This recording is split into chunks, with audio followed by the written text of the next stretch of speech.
nagkape.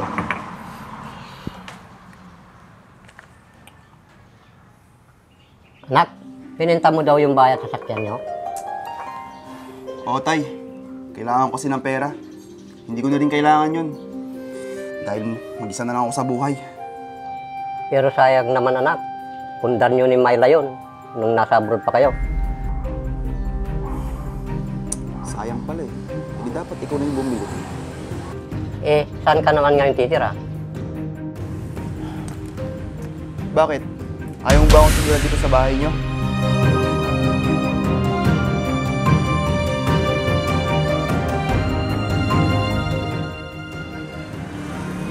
Sa bagay, kay George na nga pala nakapangalan itong bahay na to. Kaya wala na akong karapatan. Pwede ka naman anak bumalik dito sa bahay, kahit kailan mo gusto. Hindi na. Malaki na ako. Ako nang bahala sa sarili ko. Yung perang napagbinta mo ng bayad sa sakyan, saan mo naman gagamitin? Ito ba namang tanda kong to?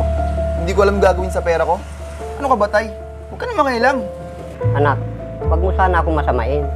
Baka ubusin mo lang sa bisyo mo at alak yung pera. Ano bang pakialam mo? Sa akin naman yun. Pagmamayari ko yun. Kaya pwede ba? Huwag ka na makialam. Anak, hindi naman sa nangingialam ako. Nangihinayang lang ako. At isa pa, yung bahay na yon, andun lahat ang alaala ni Myla. Anong gagawin ko sa alaala na yun?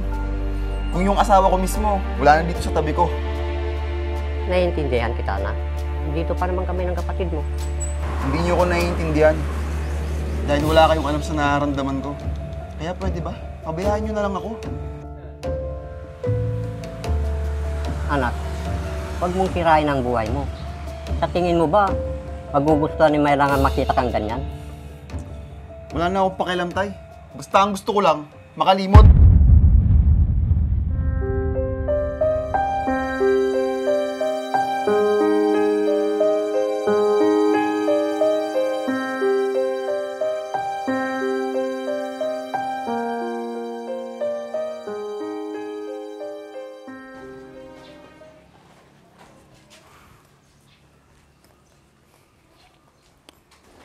Tay, pwede ko bang kunin yung party ko sa kapagbebentahan ng bahay natin sa bayan? Bakit kuya? May paggagamitan ka ba?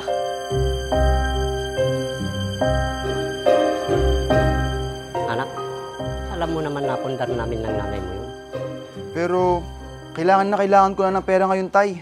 Grabe ka naman kuya. Pupunta ka lang dito para sabihin yan. Di mo man lang kakamustahin si tatay kung ayos lang ba siya. Ano ba pakialam mo? Sa'yo na nga lang nakapangalan itong bahay.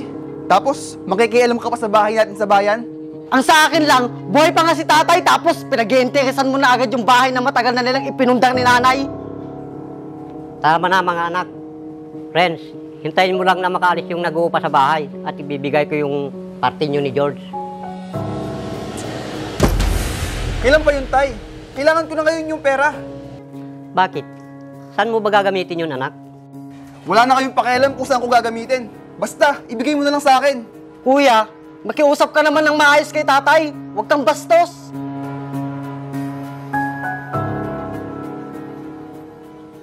Gusto lang naman malaman ni tatay kung saan mo gagamitin yung pera.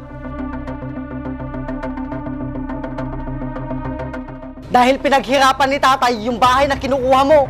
Ang dami mo pang satsat. Huwag ka nga makialam sa usapan namin ni tatay. May pakialam ako kuya, dahil tatay natin yung kinukulit mo.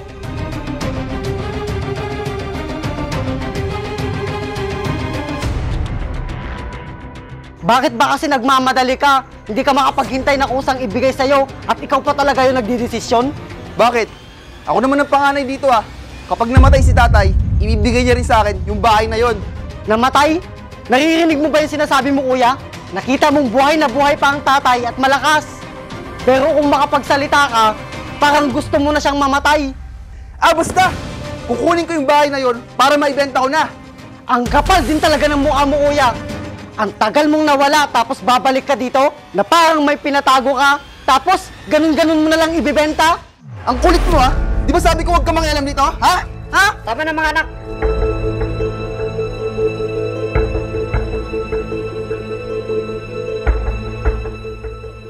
Sige, Renz, bibigay ko yung gusto mo. Huwag lang tayong mag-away.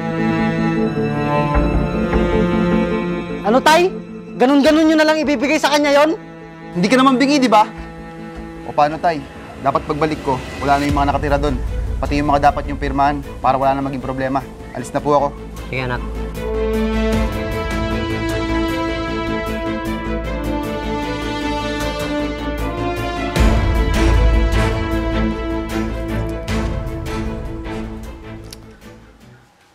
Tay, ayos lang po ba kayo? Oo anak. Ayos lang ako. Pero medyo sumikip lang ang dibdib ko. Gusto nyo ba, tay, kuha ko kayo ng tubig? Huwag na anak. Grabe talaga si Kuya Renz. Ngayon na nga lang magpapakita, tapos akala mo kung sino. Hayaan mo na lang yung kuya mo anak. Dapat kasi, tay, hindi na kayo pumayag. Sigurado ako kung saan-saan niya lang gagamitin yung pera. Kilala mo naman yung kuya Rins mo. Sigurado ako hindi yun papayag. Pero, tay, paano na lang kung maubos niya agad yung pera na mapagbebentahan ng bahay?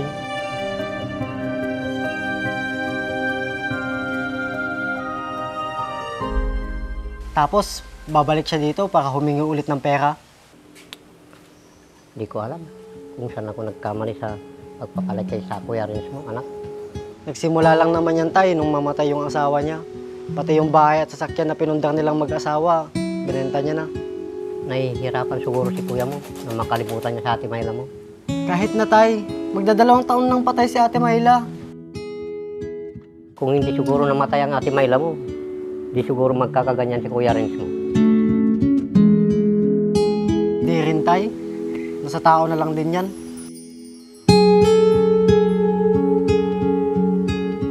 Kung hahayaan niyang lamunin siya ng lungkot, o aayusin niya ang buhay niya at magpatuloy muli. Oo nga, naging mali ang paraan ng kuya mo para makalimot. Siguro, kung nabiyayaan siya ng anak, baka hindi niya napalaki ng maayos. Huwag kang magsalita ng ganyan sa kuya mo anak. Mabait naman dati si kuya Rins mo. Dati yun, tay. Ngayon, parang ibang tao na yung nakikita ko, lulong na sa bisyo at alak.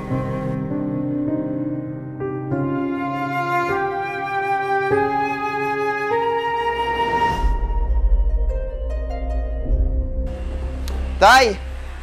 Tay! Oh, kuya. Wala pa ang tatay, nasa bukid pa. Nahanda na ba ni tatay yung mga pinahanda akong papel? Sigurado ka ba, kuya, dyan sa gagawin mo? Maawa ka naman kay tatay. Pinaghirapan niya yung bahay na yon. Pwede ba, George? Huwag ka naman mangialam.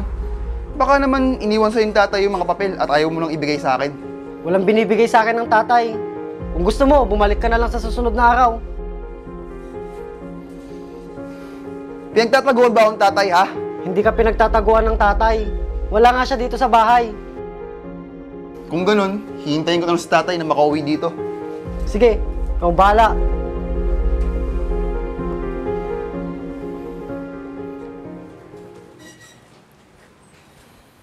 Orange anak, kanina ka pa ba rito? Mabuti naman at dumating ka na. Kanina pa ako naghihintay dito. Pasensya ka na anak, marami kasi akong nasikaso sa bukid.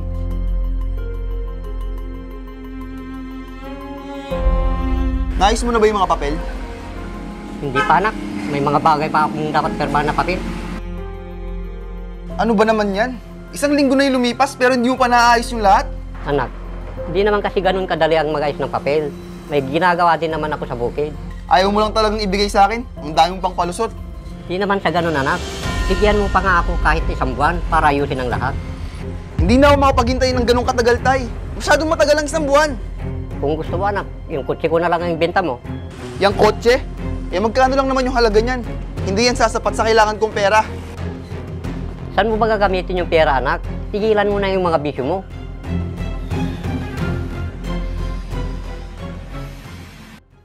Walang magandang maidudulot sa'yo yan. Sisirain ka lang yan. Pwede ba? Huwag ka nang magtanong kung saan ko gagamitin yung pera.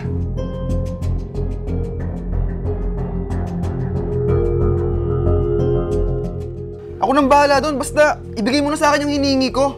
Hindi ko pa nga maibibigay sa ngayon anak dahil hindi ko pa naaayos. Eh kung itong titulo na lang ng bayang ibigay mo, sigurado naman ako, hindi ka na mahihirapan.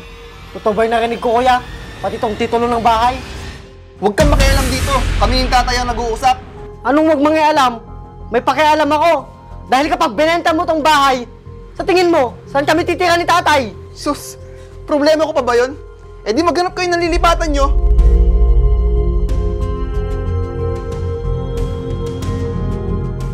O kung gusto nyo, doon na lang kayo magsiksikan sa isang bahay na pinauupahan nyo. Iba na talaga ang takbo ng utak mo. Kaya kung ano-ano na lumalabas din sa bibig mo. Aba, ayos ka! Kung makapagsalita ka, parang mas matanda ka pa sa akin. Oo, matanda ka nga sa akin. Pero sa tingin mo, dapat ka bang respetuhin?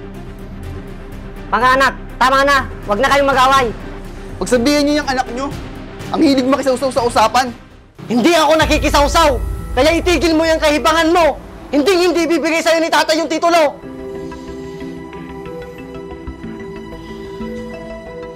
Kung hindi ka makapaghintay na maayos yung titulo ng bahay sa bayan, kasalanan mo na yon.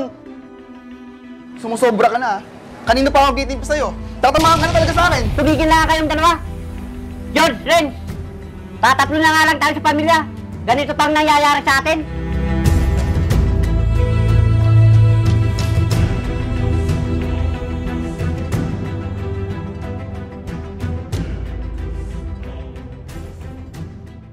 Ikaw, Renz, naturingan ka panganay. Pero bakit ganyan ang ginagawa mo sa sarili mo? Kailan ka ba magbabago? Kapag uli ng lahat?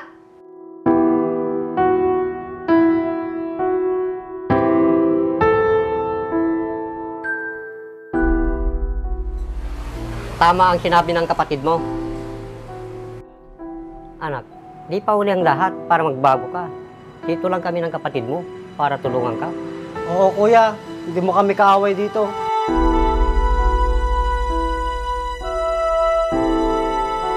Bigyan mo lang kami ni tatay ng pagkakataon.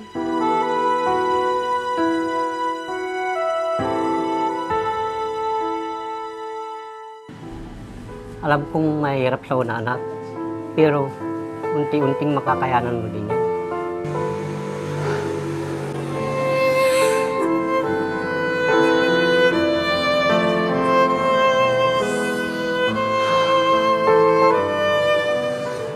Sobrang sakit, tay. Kahit ilang taon na yung lumipas, ramdam ko pa rin yung sakit.